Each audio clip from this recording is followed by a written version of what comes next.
Hi there! On behalf of Principal Charmaine, Ma'am Nanit here. So far, it's going to be a fun and exciting week here at DSHEP. We have invited Pastor Vic to share God's message to us for our week of prayer.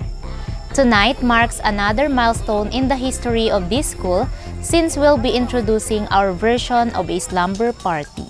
Yes, you heard it right. The DSHEP Slumber Party is a joint program of our Pathfinder Club and Disaster Risk Management subject that challenges our students to react accordingly when faced in a situation where the comfort of their home is taken away from them for just one night. It's not just about having fun with their classmates.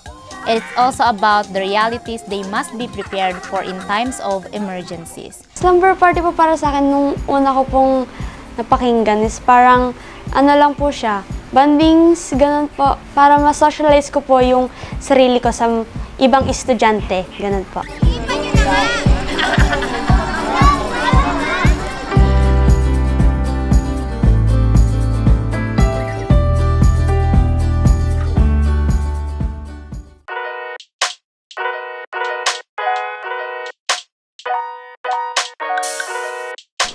So ang title ay Whistle Your Troubles Away.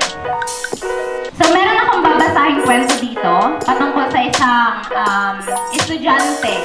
Kapag dumaraan sa pagsubok ay sisipol-sipol na lang. Yan nakakatulong siya na mapag-anak ang ating nararamdaman. Pero ang ginagawa natin bilang Unique po kasi wala po talaga akong makita that time. Yun dito po kasi, nakakapit kamay po kami, naka-connected po kaming lahat. May iba pong grade ako na nakatabi. Mga senior highs po na hindi ko masyadong close, nakausap ko po that night. Mas lalo ko po nakilala yung mga schoolmates and classmates ko po, sir.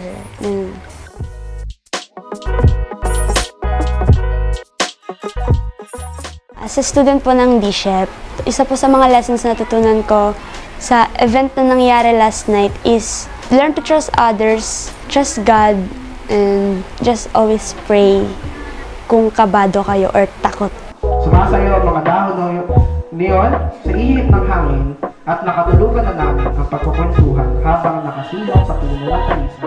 Maganda pong itry nyo pong pumasok dito sa DSHEP kasi po madaming events na nagbago daw po. Super unique po ng slumber party ng DSHEP. As our president said, hindi kami nakikisabay sa uso.